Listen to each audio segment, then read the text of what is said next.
ನಾನು ಯಾವತ್ತೂ ಈ ಚಿತ್ರ ನಿರ್ಮಾಣದಲ್ಲಿ ಕೈ ಹಾಕಿದವನೇ ಅಲ್ಲ. ಸೊ ಇವರು ಪ್ರವೀಣ್ ಅವರು ನಮ್ಮ ಹತ್ರ ಬಂದು ಒಂದು ಮೂವಿ ಮಾಡ್ತಾ ಇದ್ದೇವೆ, ಟೆಕ್ನಿಷಿಯನ್ ಮೂವಿ ಅಂತ ಹೇಳಿದರೆ ಟೆಕ್ನಿಷಿಯನ್ಸ್ಗೆ ನಾವು ಅಮೌಂಟ್ ಕೊಡೋಲ್ಲ, 50% ಅವ್ರದ್ದು ಕಾಂಟ್ರಿಬ್ಯೂಷನ್ ಇರುತ್ತೆ, 50% ನಾವು ಅಮೌಂಟನ್ನು ಇದು ಮಾಡ್ತೀವಿ. ಸೊ ಟೆಕ್ನಿಷಿಯನ್ ಮೂವಿ ಮಾಡ್ತಾ ಇದ್ದೀನಿ, ಬರೀ 2 ರೋಲ್ ಇಟ್ಕೊಂಡು ಮಾಡ್ತಾ ಇದ್ದೀನಿ ಅಂತ ಹೇಳಿದರು. ಅದು ಕೇಳಿದಾಗ ನನಗೊಂಥರ, ಯಾಕಂದರೆ ನಾನು ಯಾವತ್ತೂ 2 ರೋಲ್ ಇರುವಂಥ ಮೂವಿನ ಯಾವತ್ತೂ ನೋಡಿರಲಿಲ್ಲ. ಸೊ ಇಂಥದ್ದೊಂದು ಮೂವಿ ಮಾಡ್ತಾ ಇದ್ದಾರೆ ಅಂತ ಹೇಳಿದ್ರೆ ರಿಯಲಿ ಇವರು ಟ್ಯಾಲೆಂಟೆಡ್ ಗೈ ಅಂತ ನನಗೆ ಅನಿಸ್ತು.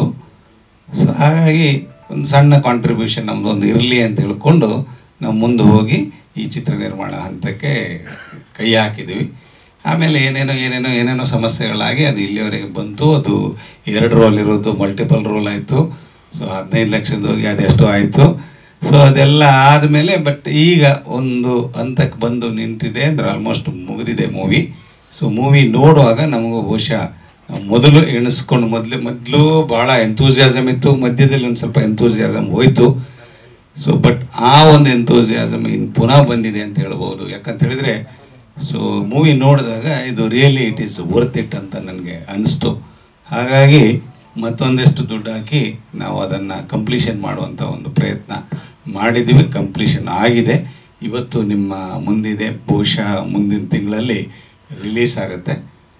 ಸೊ ಅಷ್ಟೊಂದನ್ನು ಹೇಳಬಲ್ಲೆ.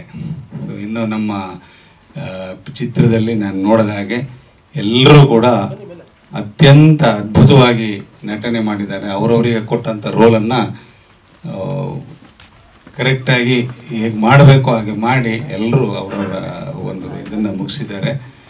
ಸೊ ಬಹುಶಃ ಇವರೆಲ್ಲರ ಎಫರ್ಟಿಂದ ಒಂದು ಉತ್ತಮ ಚಿತ್ರ, ಸೊ ದೊಡ್ಡ ಮಟ್ಟದ ಚಿತ್ರ ಅಲ್ಲದೆ ಇದ್ದರೂ ಕೂಡ ಮಧ್ಯಮ ರೇಂಜಿನಲ್ಲಿ ಒಂದು ಉತ್ತಮ ಚಿತ್ರವಾಗಿದ್ದು ಹೊರಹೊಮ್ಮುತ್ತದೆ ಅಂತ ಹೇಳ್ಕೊಂಡು ನನಗೆ ವಿಶ್ವಾಸ ಇದೆ. ಸೊ ತಮ್ಮೆಲ್ಲರ ಒಂದು ಸಹಕಾರವನ್ನು ಈ ಬಗ್ಗೆ ನಾನು ನಿರೀಕ್ಷಿಸ್ತೇನೆ. Thank you. ಎಲ್ಲ ನೋಡಿ ಆಶೀರ್ವಾದ ಮಾಡಿ ಅಂತ ಕೇಳ. ನಿಮ್ಮ ನಾನು ಪ್ರಯತ್ನ ಪಟ್ಟು ಇದರಲ್ಲಿ ಒಂದು ನಾನು ಕೈ ಜೋಡಿಸಿದ್ದೀನಿ. ನಿಮ್ಮ ಎಲ್ಲರೂ ಒಂದು ಇದರಿಂದ ಒಂದು ಒಳ್ಳೆಯದಾಗಲಿ ಅಂತ ಒಂದು ಒಂದು ಮಾತು ಹೇಳ್ತೀನಿ ಸರ್. ಫಿಲಮ್ ಇಂಡಸ್ಟ್ರಿಯಲ್ಲಿ ಏನು ಮಾಡ್ಬೋದು ಅನ್ನೋದನ್ನ ತೋರಿಸ್ಲಿಕ್ಕೆ ಸಲುವಾಗಿ ಪ್ರವೀಣ್ ನಮ್ಮ ಜೊತೆಲಿ ಕೈ ಜೋಡಿಸಿ ಅಂದರು. ಪ್ರವೀಣ್ ಅಂತ ಒಳ್ಳೆಯ ಮನಸ್ಥಿತಿ ಇರೋ ಒಬ್ಬ ಡೈರೆಕ್ಟ್ರಾಗಿ ಇದು ಮಾಡಿರೋದ್ರಿಂದ ಫಿಲಮ್ ಚೆನ್ನಾಗಿ ಹೊರಹೊಮ್ಮಿದೆ. ಫಿಲಮ್ ಚೆನ್ನಾಗಿ ಹೊರಹೊಮ್ಮಿ ನೀವೆಲ್ಲ ನೋಡಿ ಖುಷಿಯಿಂದ ಫಿಲಮ್ ಚೆನ್ನಾಗಿದೆ ಅಂತ ಆಶೀರ್ವಾದ ಮಾಡಿ. ಈ ಫಿಲಮ್ಗೆ ಪ್ರವೀಣು ಎಲ್ಲ ನಮ್ಮ ನಿರ್ದೇಶಕರು ನಾವು ಎಲ್ಲ ಜೊತೆ ಸೇರಿ ಕಷ್ಟ ಬಿದ್ದು ಇದು ಮಾಡಿದ್ದೀವಿ. ಇದನ್ನ ಯಶಸ್ವಿಗೊಳಿಸಿ ಚೆನ್ನಾಗಿ ಓಡಲಿ ಅಂತ ಹೇಳ್ತಾ ಆ ದೇವರಲ್ಲಿ ಪ್ರಾರ್ಥನೆ ಮಾಡ್ತಾ ನಿಮ್ಮೆಲ್ಲರಿಗೂ ಧನ್ಯವಾದ ಅರ್ಪಿಸ್ತಾ ಇದ್ದೀನಿ ಅಂತ ಚಂದ್ರಸಾಗರದವರು.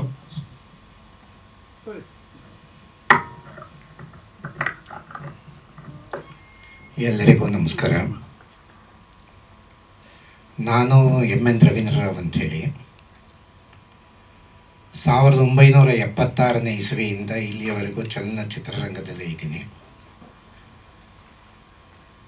ಮಧ್ಯಮದಲ್ಲಿ ನಾನು ಬೆಂಗಳೂರು ದೂರದರ್ಶನದಲ್ಲಿ ಚಲನಚಿತ್ರ ಹಾಗೂ ಚಿತ್ರಸಂಕಲನಕಾರನಾಗಿ 32 ವರ್ಷಗಳಿಗೆ ಮೀರಿ ವೈವಿಧ್ಯಮಯವಾದ ಕಾರ್ಯಕ್ರಮಗಳಲ್ಲಿ ಸಂಕಲನ ಮಾಡಿದ್ದೀನಿ. ನಿವೃತ್ತಿಯ ನಂತರ ಮತ್ತೆ ಚಲನಚಿತ್ರಕ್ಕೆ ಬಂದಿದ್ದೀನಿ. ಹೀಗೆ ಮೊದಲನೆಯ ಒಂದು ಚಲನಚಿತ್ರ ಪ್ರವೀಣ್ ಅವರು ಹೀಗೆ ಹೇಳಿದ್ರು, ಆ ಟೈಟ್ಲು ಶೀರ್ಷಿಕೆನೇ ತುಂಬ ಚೆನ್ನಾಗಿತ್ತು. ಆ ಶೀರ್ಷಿಕೆ ನೋಡೇ ಆಯಿತು ನಾನು ಬರ್ತೀನಿ ಅಂತ ಹೇಳಿ ನಾನು ಬಂದಿದ್ದು. ಚಿತ್ರ ತುಂಬ ಚೆನ್ನಾಗಿ ಬಂದಿದೆ. ಇದರಲ್ಲಿ ಒಂದು ಕಂಟೆಂಟು ಮರ್ಡರ್ ಮಿಸ್ಟ್ರಿ ಅಂತ ಒಂದು ತಗೊಂಡಾಗ ಒಂದು ಸಂದೇಶನೂ ಇದೆ ಅನ್ನೋದನ್ನು ಅಲ್ಲಿ ಗ್ರಹಿಸುವಂಥ ಒಬ್ಬ ಆಡಿಯನ್ಸ್ ಬೇಕಾಗುತ್ತೆ. ಹೇಗೆ ಒಂದು ಅತಿಯಾದ ವ್ಯಾಮೋಹ ಇದ್ದರೆ ಏನೇನೆಲ್ಲ ನಡ್ಕೊಂಡು ಹೋಗುತ್ತೆ ಸ್ನೇಹತ್ವದಲ್ಲಿ ಅನ್ನೋದು ಅಲ್ಲಿ ನಿರೂಪಿತವಾಗುತ್ತೆ ಅಂತ ಅಂದ್ಕೊಂಡಿದ್ದೀನಿ. ಹಾಗಾಗಿ ಒಂದೊಂದು ಸ್ನೇಹತ್ವವನ್ನು ಬೆಳೆಸಬೇಕಾದರೂ ಬಹಳ ಹುಷಾರಾಗಿ ಇರಬೇಕು ಅನ್ನೋದನ್ನು ಇಲ್ಲೊಂದು ಸಂದೇಶನೂ ಇದೆ ಅದರ ಜೊತೆಗೆ.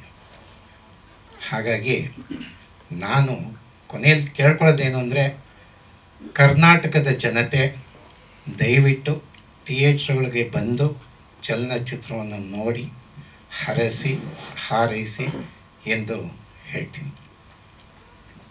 ಇವರೆಲ್ಲರಿಗೂ ಧನ್ಯವಾದವನ್ನು ಅರ್ಪಿಸಿ ನನ್ನ ಮಾತು ಮುಗಿಸ್ತೀನಿ. ನಮಸ್ಕಾರ. ಇಗ್ನೋರ್ ಮಾಡ್ತಾ ಇದ್ದೀನಿ. ಸೊ ಎವಿಡೆನ್ಸ್ ನಮ್ಮ first movie as a co producer and ರಶಾಯಿರಾ ಪ್ರೊಡಕ್ಷನ್ಸ್ ನಮ್ಮ ಪ್ರೊಡಕ್ಷನ್ ಇದಕ್ಕೋಸ್ಕರ ಅಂತೂ ಸ್ಟಾರ್ಟ್ ಮಾಡಿದ್ದೀವಿ. ಸೊ ಪ್ರವೀಣ್ ನಮಗೆ ಫಸ್ಟು ಕನ್ನಡ ಮೂವಿಗೆ ಇಂಟ್ರಡ್ಯೂಸ್ ಮಾಡ್ತಾ ಇದ್ದಾರೆ. ಆ್ಯಂಡ್ ಇದಾದಮೇಲೆ ನೆಕ್ಸ್ಟ್ ಬೇರೆ ಬೇರೆ ಇಂಡಸ್ಟ್ರಿಗೆ ಹೋಗಬೇಕು ಅಂತ ಇದೆ. ಸ್ಟಾರ್ಟ್ ಮಾಡ್ತಾ ಇದ್ದೀವಿ. First movie is evidence in Kannada. Thank you. ಆಯಿತು, ನಾನು ಅವ್ರಿಗೆ ಎಲ್ಲರ ಜೊತೆಯಲ್ಲಿ ಸೇರಿಕೊಂಡು ಮೂವಿ ಮಾಡಿದ್ವಿ ಸರ್. ಅದು ಸಬ್ಜೆಕ್ಟ್ ಅವ್ರು ಹೇಳಿದ ತಕ್ಷಣ ತುಂಬ ಚೆನ್ನಾಗಿದೆ. ಅಂದರೆ ಸಬ್ಜೆಕ್ಟ್ ಯಾವ ಥರ ಅಂದರೆ, ಈಗ ಈ ಕಾಲದಲ್ಲಿ ನಮ್ಮ ಜೊತೆಯಲ್ಲಿರೋ ಫ್ರೆಂಡ್ಸು ಯಾವ ಥರ ಇರ್ತಾರೆ, ಹೆಂಗಿರ್ತಾರೆ, ನಾವು ಯಾವ ಥರ ಇರಬೇಕು, ನಾವು ಎಷ್ಟು ಹುಷಾರಾಗಿರಬೇಕು ಅನ್ನೋದು ಇದು ಈ ಫಿಲಿಮ್ ನೋಡಿದ್ರೆ ನಿಮಗೆ ಎಲ್ಲರಿಗೂ ಗೊತ್ತಾಗುತ್ತೆ sir. Okay, thank you sir. ಬನ್ನಿ ಮೇಡಮ್, ಬನ್ನಿ. ಮಾನಸ ದೋಷಿಯವರು print media, electronic media, social ಮೀಡಿಯಾದವ್ರಿಗೆ ಮತ್ತು ನಾಗೇಂದ್ರ ಸರ್ಗೆ ಥ್ಯಾಂಕ್ಸ್ ಹೇಳ್ತೀನಿ. ಹಾಗೆ ನನ್ನ ಇನ್ವೆಸ್ಟರ್ಸ್ ಆದ ನಾನು ಅವ್ರನ್ನ ಆಕ್ಸಿಜನ್ ಅಂತ ಹೇಳ್ತೀನಿ. ನನ್ನ ಸಿನಿಮಾಗೆ, ನಾನು ಎವಿಡೆನ್ಸ್ ಸಿನಿಮಾಗೆ ಪ್ರವೀಣಂಗೆ ಇನ್ವೆಸ್ಟರ್ಸ್ ಇಲ್ಲ ಅಂದರೆ ನಾನಿಲ್ಲ. ನಾನು ವೈಟ್ ಪೇಪರ್ ಮೇಲೆ ಬರಿಬೋದು, ಅದನ್ನು ಪರದೆ ಮೇಲೆ ತೊಗೊಂಬರೋಕ್ಕೆ ಇನ್ವೆಸ್ಟರ್ಸ್ ಇಲ್ಲ ಅಂದರೆ ಅದು ಅಸಾಧ್ಯ. ಹಾಗಾಗಿ ಅವ್ರನ್ನ ನಾನು ಉಸಿರು ಅಂತ ಹೇಳ್ತೀನಿ. Srinivas sir, doctor Surendra Shetty sir, ಮಾದೇಶಣ್ಣ, ನಟರಾಜಣ್ಣ, ಅರವಿಂದ್, ರವಿಯಣ್ಣ, ನರಸಿಂಹಮೂರ್ತಿ, ಪ್ರಶಾಂತ್, ರಮೇಶ್ ಎಲ್ಲರಿಗೂ ನಾನು ಥ್ಯಾಂಕ್ಸ್ ಹೇಳ್ತೀನಿ. ಹಾಗೆ ನಾನು ಎಷ್ಟೇ ಅದ್ಭುತವಾಗಿ ಬರೆದ್ರು ಅದಕ್ಕೆ ಪಾತ್ರಕ್ಕೆ ಜೀವ ಕೊಡಬೇಕು ಕಲಾವಿದರಾಗಿ. ಅದರಲ್ಲಿ ರೋಬೋ ಗಣೇಶ್ ಮತ್ತು ಮಾನಸ ಜೋಶಿ ಅವರು, ಆಕರ್ಷ ಆದಿತ್ಯ, ಕಾರ್ತಿಕ್ ವಂಡಕರ್, ಪೂಜಿತಾ, ಆಮೇಲೆ ರೇಣು ಸಿಸ್ಟರ್, ಆಮೇಲೆ ಇವರು ಆರಾಧ್ಯ ಸರ್, ನಾಗೇಣ್ಣ, ಚಮಕ್ ಚಂದ್ರ ತೆಲುಗಿಂದ ಮಾಡಿದ್ದಾರೆ. ಹಾಗೆ ಪವನ್ ಸುರೇಶ್ ತಮಿಳಿಂದ ಮಾಡಿದ್ದಾರೆ. ಇನ್ನು ಸಾಕಷ್ಟು ಕಲಾವಿದರು ಮಾಡಿದ್ದಾರೆ. ಶಶಿಧರ್ ಕೋಟೆ ಸರ್ ಮಾಡಿದ್ದಾರೆ. ಇವರೆಲ್ಲರೂ ಪಾತ್ರಕ್ಕೆ ಜೀವ ಕೊಟ್ಟಿದ್ದಾರೆ. ಈ ಪಾತ್ರಕ್ಕೆ ಜೀವ ಕೊಟ್ಟಿದ್ದಾರೆ. ಇದಕ್ಕೆ ನೆಕ್ಸ್ಟ್ ಟೆಕ್ನಿಕಲ್ ವರ್ಕ್ ಬರುತ್ತೆ. ಇದರಲ್ಲಿ ಸಿನಿಮಾಟೋಗ್ರಫಿ, ಮ್ಯೂಸಿಕ್, ಆಮೇಲೆ ಎಡಿಟಿಂಗ್ ಇದೆಲ್ಲರೂ ಕೂಡ ರವಿ ಸೋಮಣ್ಣ ಅವರು ಸಿನಿಮಾಟೋಗ್ರಫಿ ಮಾಡಿದ್ದಾರೆ. ಎಡಿಟಿಂಗ್ ಶಶಚಲ್ ಕುಲಕರ್ಣಿ ಮಾಡಿದ್ದಾನೆ. ಹಾಗೆ ಮ್ಯೂಸಿಕ್ಕು ಕಾರ್ತಿಕ್ ಮಾಡಿದ್ದಾರೆ. ಹಾಗೆ ಬ್ಯಾಕ್ಗ್ರೌಂಡ್ ಸ್ಕೋರ್ ಮತ್ತು ಇವಾಗ ಏನು ಸಾಂಗ್ ಕೇಳಿದ್ರಲ್ಲ ಅದು ಕ್ರಿಸ್ಟೋಫರ್ ಜಾಯ್ಸನ್ ಅಂತ, CJ ಅಂತ, ಇನ್ ಶಾರ್ಟ್ ಕಟ್ CJ ಅವ್ನು ಮಾಡಿದ್ದಾನೆ. ಹಾಗೆ ಲಿರಿಕ್ಸ್ ಇದಕ್ಕೆ ನಾನು ಬರ್ದೀನಿ, 2 ಸಾಂಗ್ ನಾನು ಬರ್ದೀನಿ, 2 ಸಾಂಗು ಕಾರ್ತಿಕ್ ಬರ್ದಿದ್ದಾರೆ. ಸಿನಿಮಾ ಇದೊಂದು ಇಂಟ್ರಾಗೇಷನ್ ರೂಮಲ್ಲಿ ನಡೆಯುವಂಥ